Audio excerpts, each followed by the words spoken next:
somos solo lo que comemos y lo que bebemos. Imagínate. Solo, vamos a ponerlo en grandes mayúsculas y con comillas. ¿De qué nos vamos a alimentar? La necesidad de proveer de proteínas va a crecer de manera radical. Seguramente estemos virando a una alimentación mucho más saludable y el componente alimentación y salud esté más entendido y la alimentación debe ser un ámbito de soberanía estratégica clarísimo. Sí que es cierto también que la dieta mediterránea la aplicamos cada vez menos.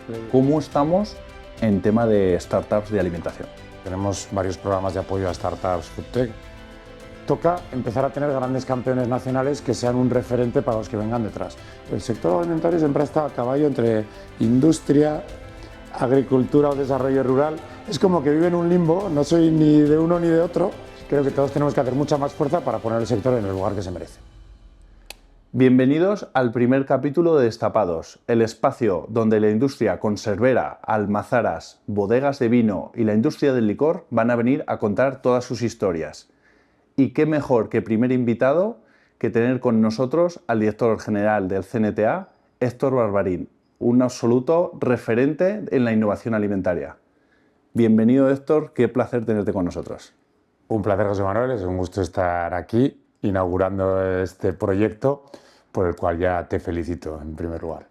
Muy bien, Héctor, vamos a empezar repasando primero quién es Héctor, tu trayectoria, cuál ha sido tu progreso dentro de tu carrera y esa variante que tomaste hacia la innovación alimentaria.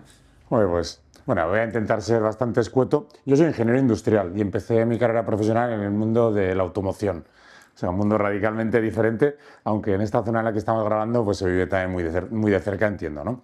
Estuve 6 años en automoción y luego me surgió la oportunidad de ir a CNTA. Y la verdad es que el sector agroalimentario es un sector que me ha enamorado completamente por el tipo de producto, por el tipo de empresas, por las personas que viven y vivimos el sector. Y la verdad es que llevo ya 18 años en el sector y creo que seguiré aquí unos cuantos años más. Háblanos del CNTA para la gente que no lo conozca. A ver, yo siempre describo a CNTA como una herramienta. Nosotros tenemos razón de ser en la medida en la que ayudamos a la industria agroalimentaria a ser más competitiva, con lo cual tenemos que estar muy cerca de los retos, necesidades de la industria y poder ayudarles. Nosotros siempre les ayudamos a través de la tecnología, la innovación, la seguridad alimentaria. Entonces, bueno, pues desarrollamos proyectos, hacemos formación de técnicos, hacemos control de calidad y de seguridad alimentaria de productos, es decir, estamos muy cerca de esas necesidades tecnológicas de la industria agroalimentaria. Vale. Porque conozcan algún proyecto de estos que os hayan marcado esta historia y este progreso, cuéntanos 2 proyectos, por ejemplo, estrella, para que la gente diga, anda, pero si este producto lo estoy comprando yo en el lineal del supermercado. En cuanto a productos, en muchos casos pues la confidencialidad nos impide comentar. Pero bueno, te voy a comentar alguno así reciente. Pues Nomen, los arroceros, lanzaron unos tarritos de arroz que tenían una característica, que el envase era sostenible, era envase de vidrio, además que es un ámbito que conocéis bien, y lanzaron esos arroces para calentar en 1 minuto en envase de vidrio que era reciclable. Y ese proyecto lo han desarrollado con nosotros, tanto la parte de desarrollo de producto como industrialización del proceso. Eso por ponerte un ejemplo. Luego realmente la variedad de proyectos que tenemos es amplísima y te podría hablar tanto de proyectos de aplicación con empresa como de proyectos en los cuales hemos desarrollado conocimiento que luego puede ser aplicado. Para que nos entienda la gente que nos escucha, igual no sabe cómo se lleva adelante un proceso de innovación alimentaria, ¿cómo es desde que alguien os contacta, cómo os llega el cliente y os dice, oye, queremos hacer esto? ¿Cómo es ese proceso dentro de CNTA? Bueno, nosotros tenemos 2 ámbitos claramente diferenciados. Por un lado, intentamos trabajar en anticiparnos, ir por delante del sector y desarrollar conocimiento y capacidades para que estén disponibles cuando las empresas lo demanden. Entonces tenemos muchas fuentes de entrada de información. Asistimos en el entorno de 100 eventos internacionales cada año para estar en vanguardia de la tecnología, de las tendencias, de los retos del sector agroalimentario. Por otra parte, analizamos muchas fuentes, porque hoy en día el mundo está interconectado. Tenemos unas herramientas de vigilancia tecnológica que nos permiten ver de qué se está hablando y cuáles son las tendencias y los retos.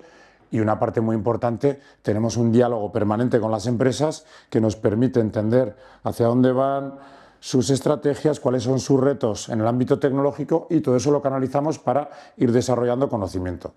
A partir de ahí, podemos avanzar en, tú tienes un reto muy concreto, pues nos lo detallas, vemos cuál es el alcance y demás, y ya planteamos un proyecto que nos permita por lo menos intentar abordarlo sabiendo que siempre la innovación tiene un componente de riesgo. Cuando hablamos de tecnología y si entramos ya dentro del centro, ¿qué tipo de perfiles es la gente que trabaja con vosotros? ¿Cómo es ese desarrollo de la tecnología? ¿Cómo es ese trabajo con los clientes? Bueno, nosotros tenemos perfiles muy variados. Ten en cuenta que ahora mismo estamos 270 personas en plantilla. Eso nos permite tener un abanico tanto de tecnologías como de capacidades muy amplio. Pero te diría, una de nuestras líneas, que es toda la parte de bioprocesos, fermentación y demás, que es una tendencia ahora mismo que está en auge, pues tenemos muchos biólogos, por ejemplo. Tenemos también muchos ingenieros agrónomos, pero tenemos veterinarios, farmacéuticos, químicos. O sea, realmente Necesitáis el espectro entero. Sí, vale. sí. Y a nivel de tecnología, cuando hablamos de tecnología y entramos al centro, ¿qué tipo de tecnología podemos encontrar? Te diría, nosotros tenemos un ámbito de tecnologías que se llama todo lo que son tecnologías de conservación, que te permiten alargar la vida útil manteniendo la seguridad alimentaria del producto, que eso también lo conocéis bien vosotros. Entonces, en tecnologías de conservación tenemos pues todas las tecnologías térmicas tradicionales, pero tenemos otras tecnologías más novedosas como podrían ser pues microondas vacío, radiofrecuencias, altas presiones, pulsos eléctricos. O sea, realmente tenemos un abanico de tecnologías muy amplio. Eso en conservación. Tenemos otra que pueda ser tecnologías más de extracción, que están muy ligadas a sostenibilidad. Pues cuando tienes residuos o subproductos de la industria alimentaria, el primer paso es intentar extraer elementos de alto valor añadido, estabilizarlos para luego poder utilizarlos como ingredientes o otro tipo de utilidad que tengan. Entonces tenemos también muchas tecnologías de extracción y estabilización.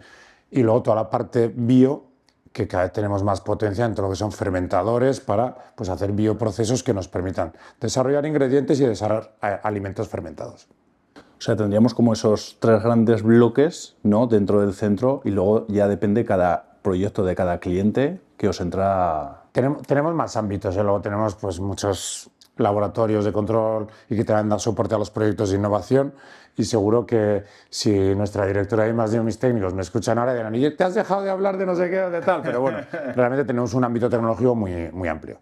Con plantas piloto también, por ejemplo, tenemos plantas piloto de lácteos, de panadería, de cárnicos, de conserva, o sea, tenemos también capacidad de hacer producciones a una escala laboratorio piloto que permite pues, esa escala preindustrial antes de una implantación en la empresa.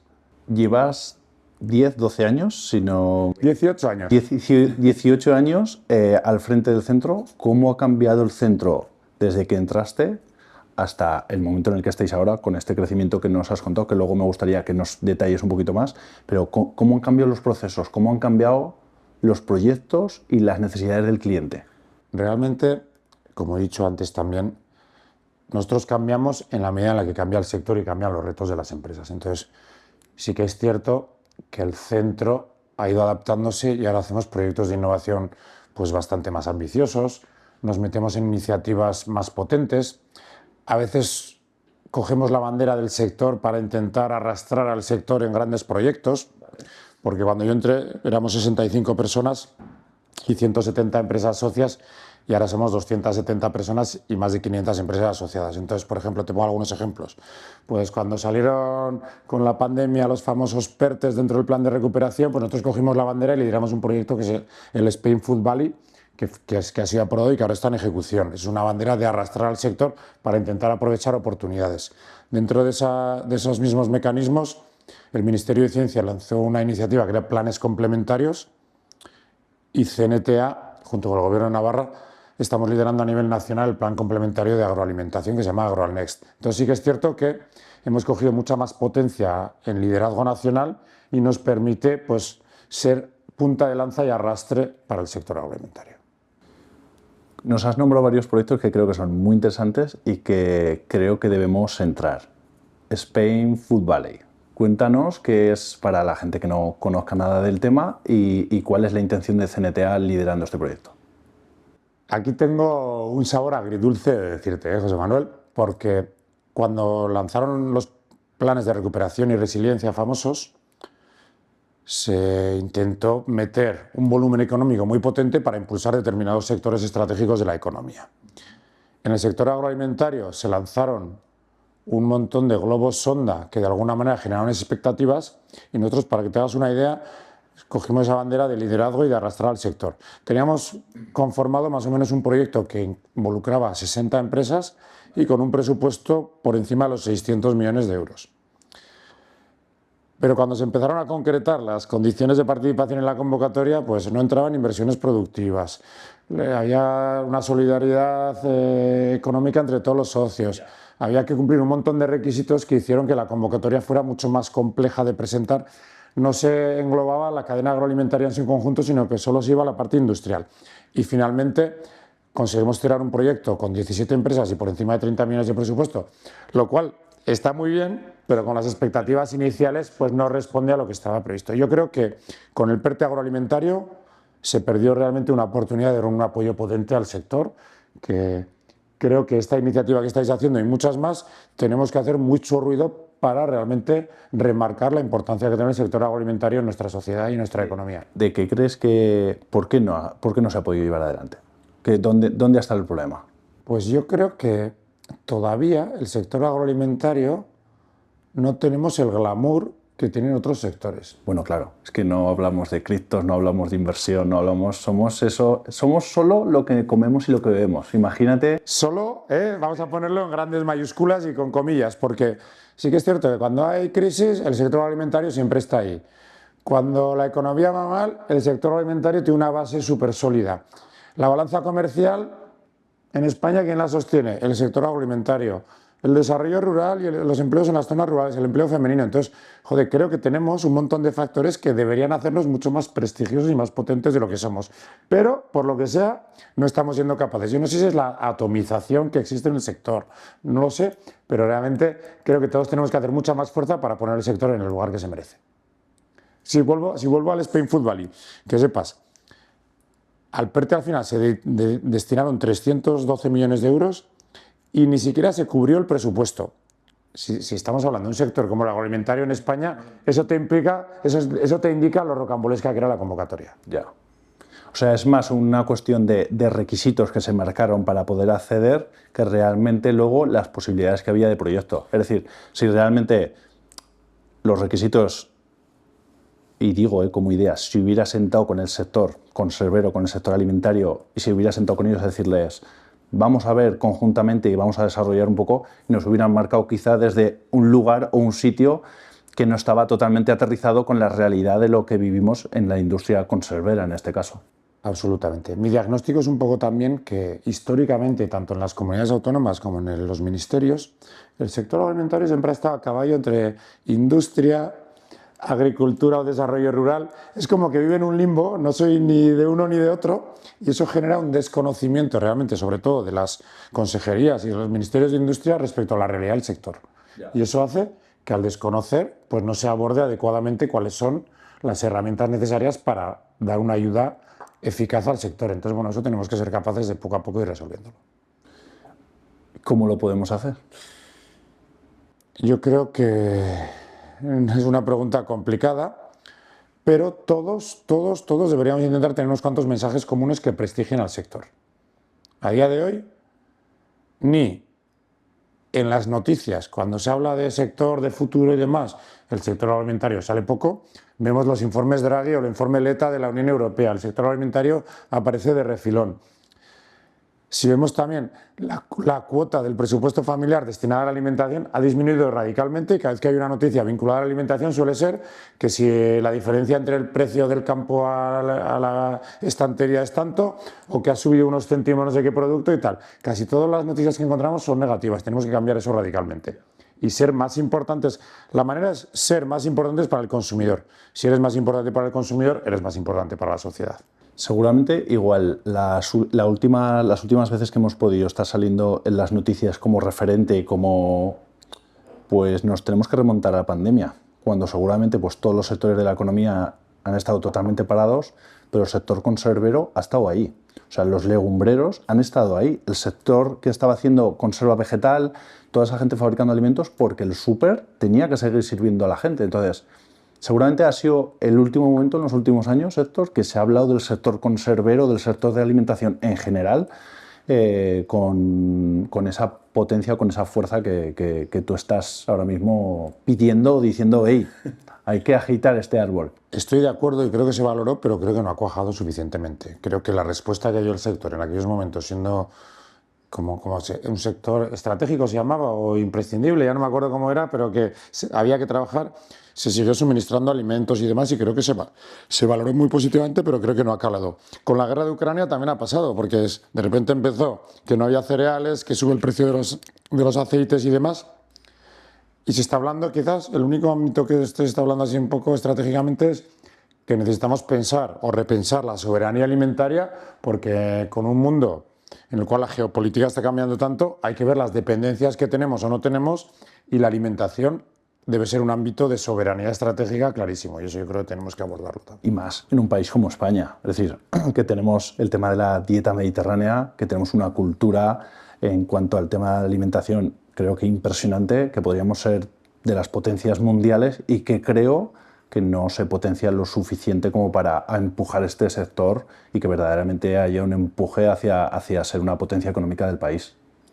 Ahí no puedo estar más que de acuerdo contigo. Sí que es cierto también que la dieta mediterránea la aplicamos cada vez menos. Es decir, que nos estamos desviando un poquito de la dieta mediterránea, que creo que es uno de los activos, diría, casi hasta culturales. Creo que habría que preservarlo. Y para mí también el prestigio futuro del sector tiene que estar muy vinculado a la salud. Es decir, cada acto de consumo de alimentos es una inversión en salud futura, y eso también, a la hora de descargar la sanidad pública, de tener más esperanza de vida y tal, es algo que yo creo que el foco del prestigio del sector tiene que estar muy vinculado a la salud. Por tanto, el proyecto ahora mismo de Spain Food Valley se ha quedado en un porcentaje mucho menor de lo que se esperaba. Sí que hay actividades que se están llevando adelante. ¿Y en qué estado podríamos decir que está ahora mismo? ¿Se va a seguir impulsando? ¿No? ¿Lo que ya haya aprobado se va a quedar así? ¿Cómo? Spain Food Valley termina este año. Realmente hay 17 empresas que cada una más o menos ha ido haciendo sus proyectos y los irán, pues, desarrollando e implantando. El PERTE 2 están ahora en fase de resolución, pero son proyectos individuales de empresa. Pero a mí me gusta también que dentro de estos planes de recuperación y resiliencia lanzamos otro gran proyecto que es Agroal Next, que ese sí que el liderazgo participan 7 comunidades autónomas, que son Navarra, Rioja, Aragón, Comunidad Valenciana, Murcia, Extremadura y Asturias, y el liderazgo está en Navarra y está delegado totalmente en CNTA. Y ahí lo que se busca sobre todo es que todo lo que es la innovación y el desarrollo tecnológico termine impactando de manera eficaz en el mercado. Entonces, pues, estamos poniendo muchísimas iniciativas que llevan a que la tecnología llegue realmente a las empresas y tenga un impacto positivo sobre su competitividad. Vale, para alguien que nos escuche y que quizá no esté tan en el sector como nosotros, cuando hablamos de que eso impacte y que aterrice hasta el consumidor, ¿de qué estamos hablando? Por ejemplo, nosotros entendemos que a veces el sistema de innovación no responde adecuadamente a cosas que lleguen a mercado. Entonces estamos, por ejemplo, poniendo iniciativas que se llaman proyectos a riesgo. Es decir, una empresa se nos acerca, quiere hacer un proyecto y decimos, vale, no cobramos nada por hacerte el proyecto. Vamos a definir exactamente el éxito técnico, cómo vas a implantar esa tecnología, cuál va a ser el aporte de competitividad que te va a meter a ti, pues vas a rebajar costes o vas a meter más valor añadido en tu producto, vas a abrir una línea nueva. Y si hay éxito técnico, vemos la manera de retribuir una vez que hay éxito técnico. Eso implica que se comparta riesgo y se comparta éxito. Y de alguna manera hace que la innovación sea más eficaz. Otros ejemplos. Estamos viendo que el sector foodtech o de startups lleva una eclosión, un desarrollo muy importante en los últimos años, pero hay veces que nos quedamos a una escala muy preliminar y nos cuesta pasar a esa fase de escalado. Entonces también estamos liderando la puesta en marcha de una gran plataforma que te permita que industrias que tengan capacidades ociosas o tecnologías no totalmente explotadas, pues haya una conexión para que estas startups realmente puedan ir creciendo, hacer esa fase de escalado antes de hacer inversiones industriales que a veces tienen mucho riesgo cuando todavía el mercado ni siquiera ha contrastado tu solución. Y un proyecto que todavía está en fase embrionaria, pero que a mí me ilusiona mucho, es que estamos desarrollando la puesta en marcha de un sandbox regulatorio. Esto, te explico un poquito. La Unión Europea se ha dado cuenta de que la rigidez que tiene en el ámbito regulatorio es un freno a las innovaciones transformadoras o disruptivas. Y hace que si alguien quiere hacer un proyecto realmente transformador, pues busque otros mercados, como puede ser Singapur, Israel, Estados Unidos, sudeste asiático en general. O sea, en tema de alimentación, sudeste asiático en general es donde se está dirigiendo. Bueno, o Israel o Singapur. Por ejemplo, te voy a poner un ejemplo, igual no es el más, porque tiene su polémica siempre, ¿no? La de la carne de cultivo. Sí. Pues hay zonas del mundo en las que ya está autorizada su producción y su consumo. Europa normalmente es muy garantista, lo cual yo creo que está bien, pero es muy lenta. Entonces tenemos que darle agilidad para que esos proyectos que realmente son diferenciales y transformadores encuentren en Europa, y así voy, me bajo a España, y si bajo más, me bajo al Valle del Ebro, un lugar en el que desarrollar esos proyectos porque tendrás la capacidad tecnológica y la capacidad de avanzar en el marco regulatorio. Pues estamos avanzando, un sandbox realmente implica que esos proyectos de desarrollo tecnológico transformadores, el desarrollo tecnológico, la información que se genera, sirva también para, de manera controlada, dársela al regulador para que pueda avanzar en la regulación. Y también permite abrir paréntesis regulatorios para hacer pruebas que se salgan del marco regulatorio actual. Te voy a poner dos ejemplos saliéndome del agroalimentario, que serían los ensayos clínicos en medicamentos. No deja de ser un medicamento que todavía no está validado, pero que de manera controlada e informada al paciente y tal se hacen pruebas. O en otros casos en movilidad. Se está haciendo el vehículo autónomo, pues se hacen pruebas de manera controlada en determinados ámbitos geográficos y con un alcance temporal para ir generando datos que permitan ver si eso es seguro, no es seguro, en qué condiciones y demás. Pues eso en el ámbito agroalimentario también se puede desarrollar. Vale, o sea, esos límites de momento los tenemos en nuestro sector y la idea con esto es intentar romper un poco esas barreras que nos están limitando que esa innovación o que esos proyectos puedan ir a más. Lo que queremos sobre todo es meterle velocidad.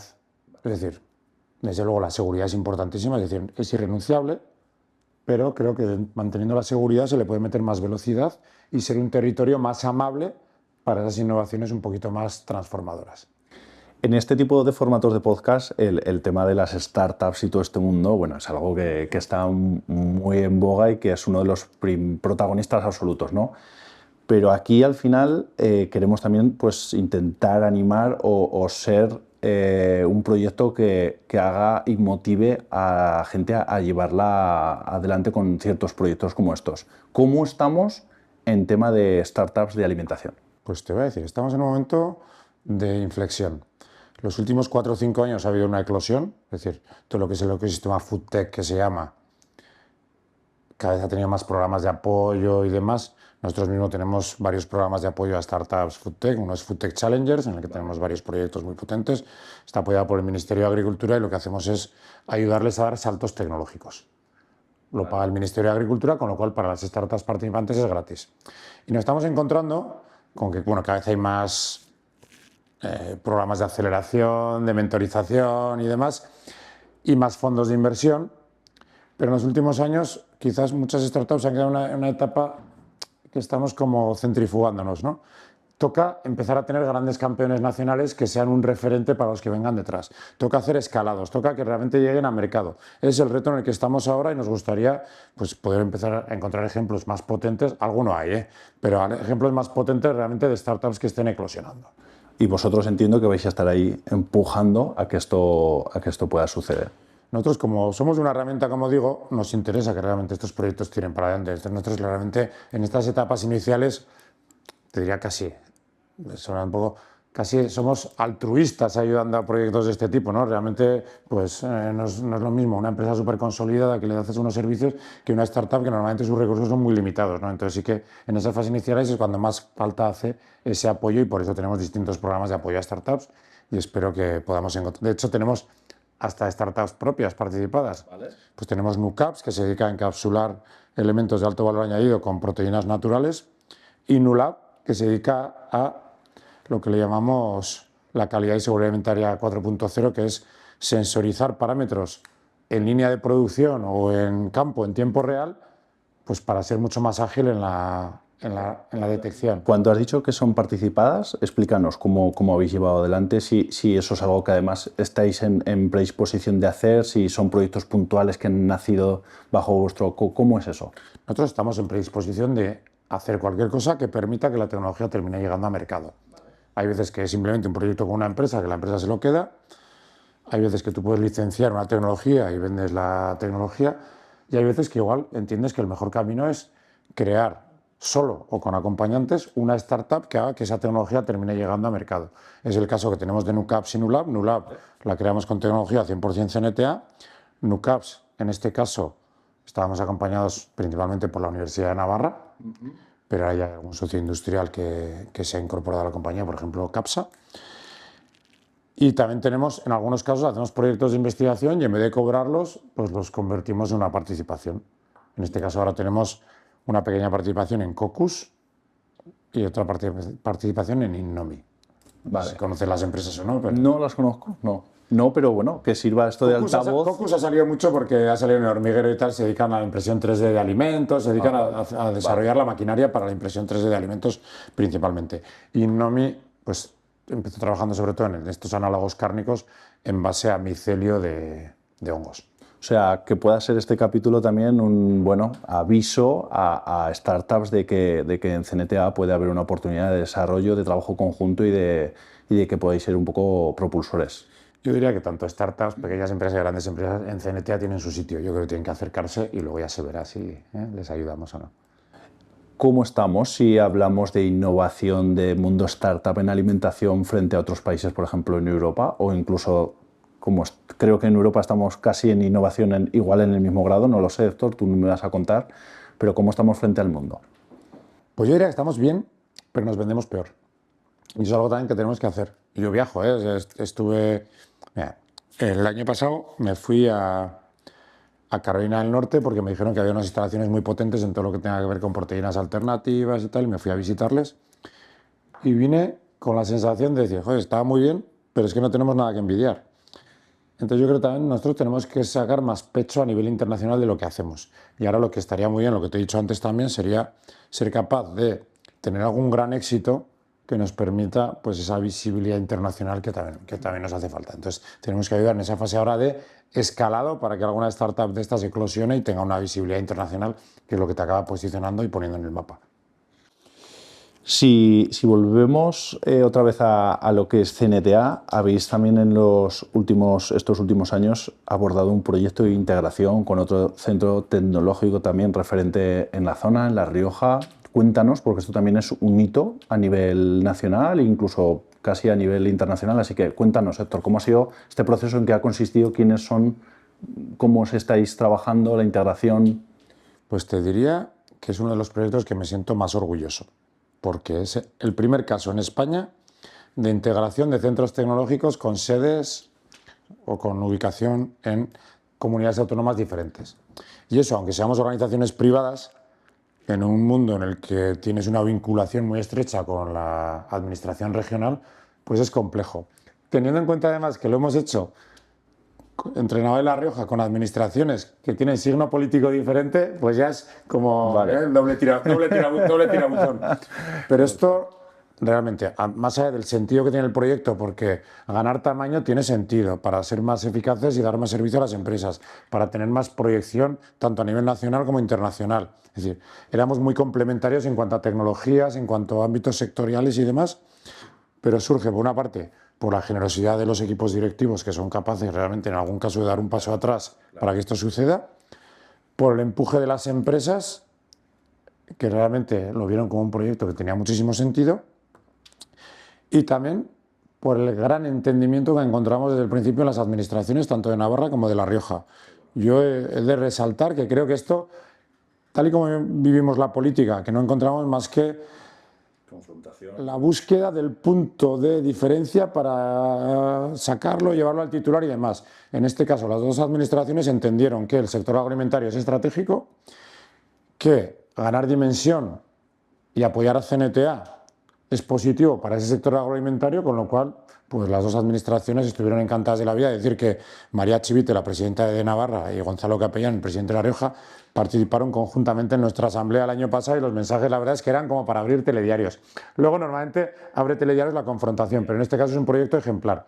Y a nivel nacional, la receptividad que estamos encontrando al mismo también es muy positiva. Entonces, yo creo que, bueno, seguramente hemos abierto un camino que seguirán otros y quizás nosotros también en el futuro. Y ahora mismo, una vez estáis ya, entiendo que en ese proceso de integración muy avanzado, trabajando conjuntamente, ¿cómo estáis trabajando? ¿Cómo se divide el trabajo entre los dos centros? ¿Qué especialidades tiene cada uno? ¿Dónde cada uno sois más referentes? ¿Os apoyáis? ¿Cómo trabajáis? Bueno, realmente ya somos una única organización, con lo cual pues hemos hecho pues, nuestra estructura organizativa para ello. Ahora mismo tenemos otros 6 ubicaciones físicas. Estamos en Navarra, tenemos en San Adrián, que es la sede principal, donde tenemos sobre todo pues, todo lo que es las tecnologías de calidad y seguridad alimentaria, control de productos, las tecnologías de conservación que hemos hablado antes, muchas pues, de tratamientos alternativos de conservación y tradicionales, y todo lo que es la parte bio. Eso tenemos en San Adrián. Luego tenemos en Pamplona un hub de innovación ITEX que lo que busca es que la transferencia de tecnología.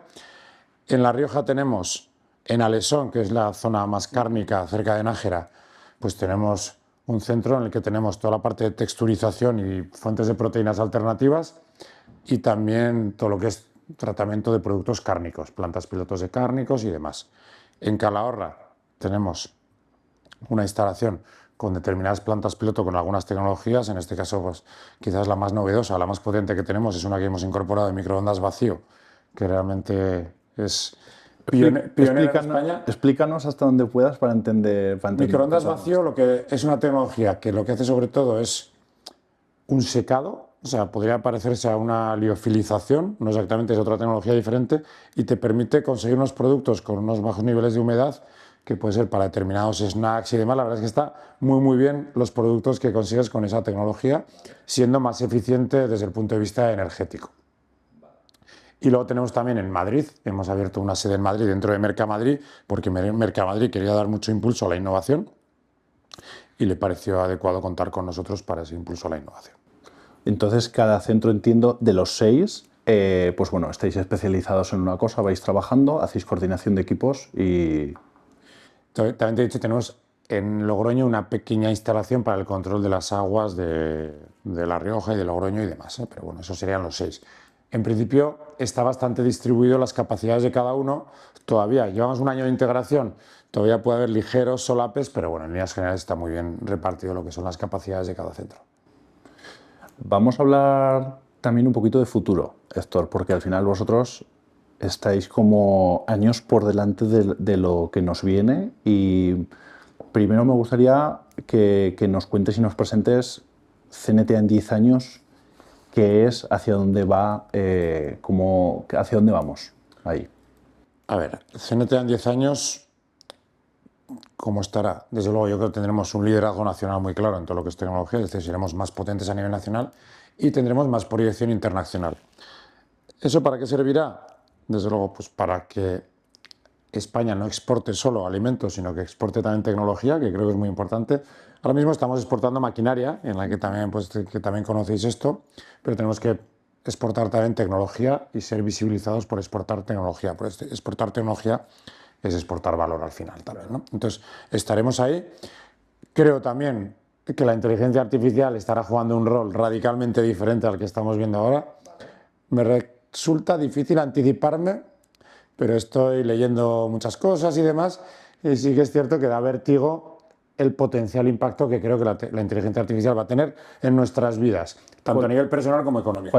¿Cuál es tu reflexión sobre el impacto de la...? Porque claro, a veces nos hablamos de inteligencia artificial y nos pensamos que solo es para el mundo pues que nos va a quitar trabajo, que nos va a agilizar procesos, no sé, estas cosas. ¿Cuál es la reflexión que hacéis del sector alimentario con la inteligencia artificial? La inteligencia artificial va a impactar en todos los ámbitos de las empresas, pero impactará en que, voy a ir al mundo de la innovación, los procesos de innovación serán necesariamente más ágiles, habrá muchas tareas que no será necesario ejecutar. Ahora digo, una formulación de un nuevo alimento, pues seguramente para llegar a las 2 o 3 opciones mejores, simplemente con un trabajo previo de inteligencia artificial, pues seguramente podrás llegar. Identificar elementos que aporten determinadas características funcionales que ahora mismo pues tienes que hacer un montón de ensayos y de pruebas, se eliminarán. Redacción de memorias de proyectos, ni te digo, pues lo que vamos a poder avanzar en inteligencia artificial. Identificación de retos, necesidades futuras del entorno. Gestión de la seguridad alimentaria. Es decir, creo que a través de la combinación de multitud de datos que ahora mismo a veces incluso no son obvios, seguramente podremos anticiparnos a potenciales riesgos en seguridad alimentaria y demás. Yo creo que realmente el impacto va a ser amplísimo y lo que es importante es que vayamos poniendo los ojos y la mirada en lo que está pasando, pues para ser ágiles, porque esto va a ir muy rápido. ¿Crees que en esos 10 años que estamos ahora visualizando de CNTA va a haber, primero ya entiendo que sí, un impacto de inteligencia artificial, pero sobre todo de trabajo internacional? Porque ahora mismo estáis bastante localizados a nivel nacional, pero sí que entiendo que vais a tener una visión más internacional y un trabajo. ¿Eso cómo lo estás visualizando esto? Yo más o menos hasta 2030 sí que veo mucho foco a nivel nacional. Vale. Creo que tenemos que consolidarnos, intentar abordar ese liderazgo nacional más claro. La zona medio-sur de la península probablemente pues tenemos mucha capacidad todavía de avanzar en colaboración con empresas y luego ese propio crecimiento, esas capacidades tecnológicas nos llevarán a ir abriéndonos cada vez más al ámbito internacional. No es que estemos cerrados, pero ahora mismo somos más reactivos que proactivos. Probablemente nos toque ser más proactivos en ese sentido. Y yo para mí lo que te decía, inteligencia artificial desde luego, pero otras tecnologías, para mí todo lo que es biología sintética, fermentación de precisión, todo eso también va a tener un impacto radical en el sector. Claro, si ahora te hago la misma pregunta y te digo, no hablemos del CNTA, sino en 10 años o en 15, ¿de qué nos vamos a alimentar? ¿Qué vamos a comer y hacia dónde va el sector de la alimentación? A ver, no veo, así como hay otros sectores que pueden estar más encaminados a un cambio radical, el sector alimentario no creo que vaya a tener un cambio radical.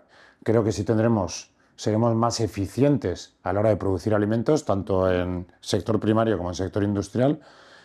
Creo que habremos reducido mucho el desperdicio de alimentos, eso es parte de la eficiencia, con lo cual la alimentación será más sostenible. Seguramente estemos virando a una alimentación mucho más saludable y el componente alimentación y salud esté más entendido y más aplicado. Ahora mismo creo que hay un gran desconocimiento o todavía insuficiente conocimiento de todas las conexiones que hay entre alimentación y salud. Y eso seguramente estará más entendido y más aplicado. Y lo que es la accesibilidad a los alimentos, pues desde luego pues también espero que esté más extendida y con la capacidad que tenemos ya esto a nivel internacional, pues seamos capaces de abordar las necesidades de alimentación de la población de manera más ordenada. Y desde luego tendremos una alimentación segura. Ahora mismo tenemos una alimentación muy segura, si miramos a España y a Europa, más segura seguramente que en otros sitios, y la alimentación seguirá siendo, desde luego, segura. Digo que no va a cambiar excesivamente, más allá de esto que te contemplo, de que te estoy comentando, porque para mí el componente hedonista vinculado a la alimentación va a seguir ahí. Más allá de un pequeño núcleo de población en el cual pues, no disfrute con la alimentación, creo que el grueso de la población será la alimentación uno de los momentos de disfrute y eso seguirá ahí, con lo cual pues seguiremos también disfrutando de la alimentación, que yo creo que lo hacemos la mayoría de nosotros. Has nombrado en 2 ocasiones un tema muy interesante y que creo que sería bueno porque estamos hablando de futuro que toquemos. Tema de proteínas alternativas, otro tipo de carnes, toda esta nueva inquietud que hay en este sector, que hay quizá incluso en parte de la población, parte que está en contra y parte que está totalmente a favor por el hecho de pues, consumo de carne animal, vegetal. ¿Qué ves y cuál es un poco tu opinión y tu perspectiva de cara a futuro? Es un tema que genera polémica, pero yo me gustaría desdramatizar un poco. Hay una realidad, bueno, supuesta realidad, porque con todo lo que hace sean proyecciones a futuro, no son realidades, sino son proyecciones, que la población mundial crece y va a seguir creciendo. Se estima que en 2050 seremos 10.000 millones de habitantes, ahora estamos en 8.000. Además, los hábitos de consumo de esa población van a variar. Es decir, especialmente Asia, que tiene un volumen de población, y África, que está creciendo, sus hábitos de población ahora mismo, o sea, sus hábitos alimentarios ahora mismo son muy diferentes a los nuestros y seguramente se irán acercando a los nuestros, con lo cual la necesidad de proveer de proteínas va a crecer de manera radical. Esto nos obliga a buscar fuentes alternativas de proteínas. Fuentes, hay muchas, no sabemos cuál se consolidará. Entonces, lo que es el cultivo celular o procesos fermentativos que nos ayuden a generar proteínas. Pues creo que eso, si lo hacemos de manera eficiente, habrá una demanda que realmente tendrá que ser, de alguna manera esa demanda tendrá que ser satisfecha con alternativas. Entonces yo no lo veo como una sustitución de la ganadería tradicional ni de la manera tradicional de producir proteínas, lo veo como una alternativa que, si es tan eficiente o más, pues complementará ese reto que tenemos de producir más proteínas. De hecho, yo creo que seguramente, me gustaría equivocarme, seguramente el consumir un chuletón dentro de 30 años será mucho más lujoso de lo que es hoy en día. Podría ser. Seguramente. Pero yo creo que en este caso, más que sustituir, es complementar. Con lo cual yo creo que, y la realidad innegable será que siempre que sea seguro, el mercado dictará sentencia y pues demandará unas cosas u otras. Yo creo que en este aspecto haces un favor muy positivo hacia la industria y también de cara a que el consumidor final te pueda escuchar dando un mensaje como este, porque creo que hay un error de confrontación que está empezando a calar en la población y que creo que no es el que tiene que calar, porque no es una cuestión de te quito la carne y ya no comes carne tradicional y ahora solo vas a comer carne impresa, por ejemplo, en una impresora 3D y te parece que... Creo que no es eso, creo que, como tú bien estás defendiendo, es una cuestión de que seamos complementarios y que se encuentre la armonía, pero estamos en un momento tan polarizado de todo que creo que es difícil. Vamos a echar la culpa a los políticos como si la echamos de casi todo. Me parece. Como vivimos un mundo en el que la polarización nos la encontramos en todos los lados, pues prácticamente lo bajamos a nuestro terreno. Yo realmente no lo vivo así. Yo creo en lo que digo. Entonces, joder, yo creo que realmente es una complementariedad y no una sustitución. Entonces hay que vivirlo con más naturalidad. No cabe duda de que todo el mundo se siente... Entiendo a alguien que se pueda sentir amenazado. Yo tengo un negocio X y veo una alternativa y siempre te da un poco de miedo, de respeto, pero creo que va a haber crecimiento de necesidades de abastecimiento suficiente para que convivan las diferentes alternativas. Si tenemos la suerte de que pues haya gente inquieta que nos esté escuchando, alguna persona que tenga alguna idea con innovación, algún pequeño artesano que esté empezando en su momento con sus productos, ¿hacia dónde le recomendarías como experto de innovación, de futuro? Ojo, estas tendencias que vienen, ¿por dónde podrías aconsejar? Joder, esa es una pregunta muy amplia y muy compleja. Es decir, porque claro, pequeño artesano, pequeño, depende. Yo lo que sí le diría es que esté muy abierto, es decir, que no sea endogámico, sino que se abra mucho. Se abra mucho a escuchar lo que pasa en el mundo, se abra mucho a ver lo que está pasando o iniciativas que hay en otros mercados. Se abra mucho a la colaboración. Hoy en día creo que la colaboración es clave, porque si somos endogámicos vamos a ser muchísimo más lentos y el mundo va a una velocidad increíble. Entonces, que no tengamos miedo de compartir, de hablar, porque creo que el grueso de la gente acaba siendo generosa. Entonces, creo que pues que levante la mano, hable, busque expertos y muchas veces pues podremos ir guiándole de manera más concreta en su proyecto, seguro. Qué bueno. Héctor, creo que ha sido una charla súper productiva. Te agradezco muchísimo tu predisposición en este primer capítulo de Destapados de este proyecto y de verdad ha sido un auténtico placer tenerte con nosotros. Me gustaría que nos puedas dejar una última reflexión que quieras lanzar hacia el sector, hacia el consumidor final, para despedir el capítulo. Voy a lanzar una que además va un poco también ensalzando lo que habéis puesto en marcha. Me encanta que haya gente como vosotros que, dedicándose a una actividad X, de repente se le ocurra hacer una actividad Y totalmente fuera de ese ámbito.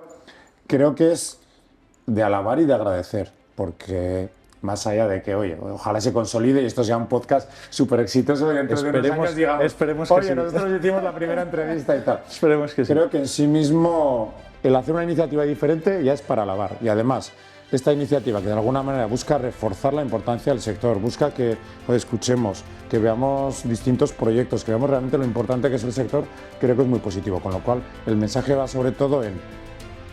Creo que todos los que vivimos el sector agroalimentario tenemos que contribuir a que la sociedad nos valore y lo valore cada vez más. Y esta iniciativa va en esa línea, con lo cual enhorabuena. Creo que no hay mejor cierre que este, así que cerramos este primer capítulo. Gracias, Héctor, por venir a acompañarnos y por favor a todo el mundo que nos siga, que se suscriba a nuestros canales y estar muy atentos a nuestro próximo capítulo. Gracias.